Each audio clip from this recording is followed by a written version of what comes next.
Et bonjour à toutes, bonjour à tous, j'espère que vous allez bien en ce jeudi, presque fin de semaine.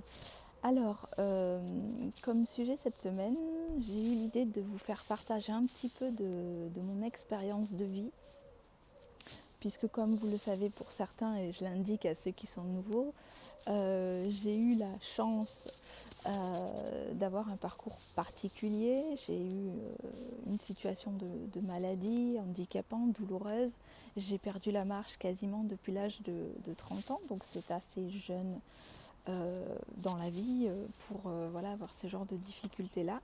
Et c'est vrai que ce chemin-là, donc ces fragilités, cette faiblesse, ont révélé en moi une force qui m'était quasiment insoupçonnée jusque-là. Je ne l'ai pas forcément ressenti tout de suite, cette énergie positive. Euh, Disons qu'elle était là, mais je ne m'en rendais pas compte. J'ai trouvé le moyen de faire face, j'ai trouvé des astuces. Je vous donne un exemple tout bête. J'ai dû accepter d'avoir un fauteuil roulant. Pour moi, le fauteuil roulant, de base, c'était plutôt pour les dits handicapés, et je ne me mettais pas dedans.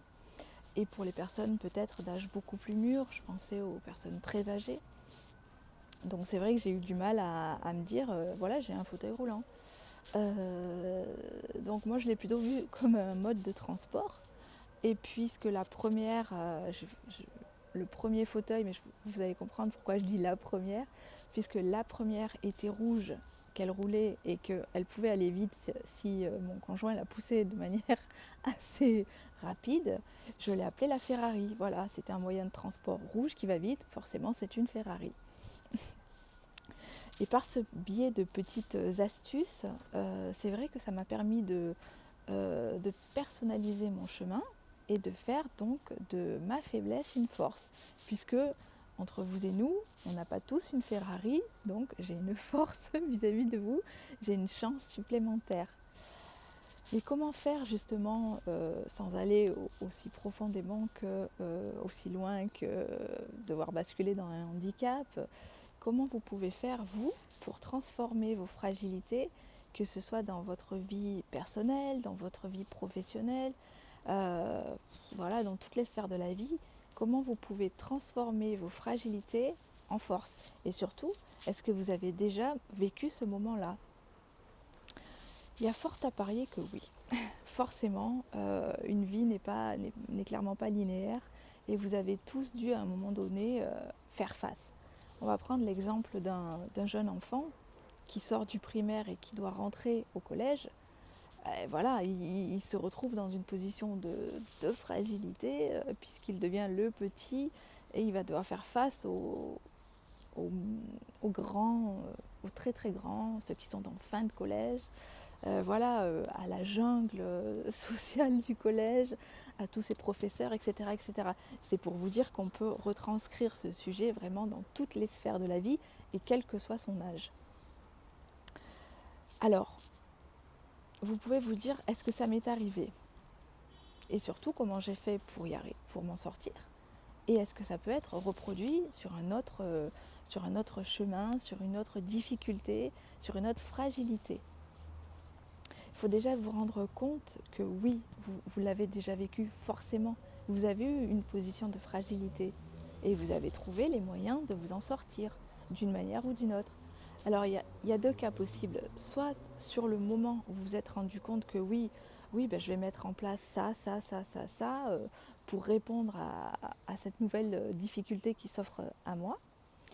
Ou bien vous ne vous en êtes pas forcément rendu compte, vous avez fait au cas par cas, vous avez fait au jour le jour, et en y repensant quelques mois ou quelques années en arrière, vous vous dites, ça mais finalement c'est pas mal ça. C'est vrai que j'avais trouvé les ressources nécessaires à ce moment-là et que finalement ma fragilité était devenue ma force.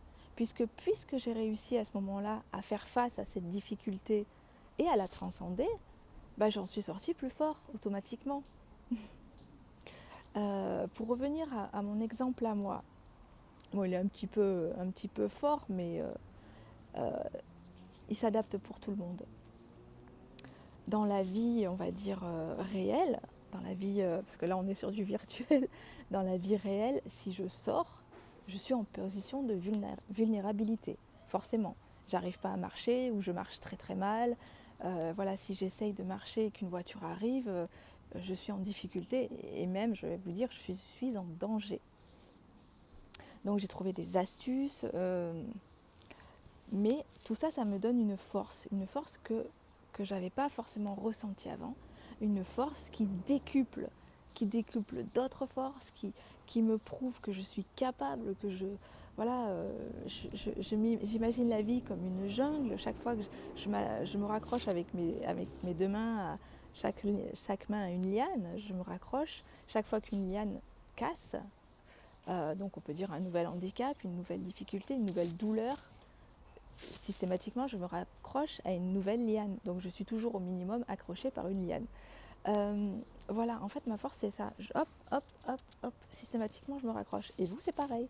Voilà, vous avez réussi le collège, vous avez réussi le lycée. Ceux qui sont actuellement en fin d'études et avec la crise sanitaire, Dieu sait que c'est compliqué. Ben, mine de rien, ça fait quand même 1 an que vous le faites.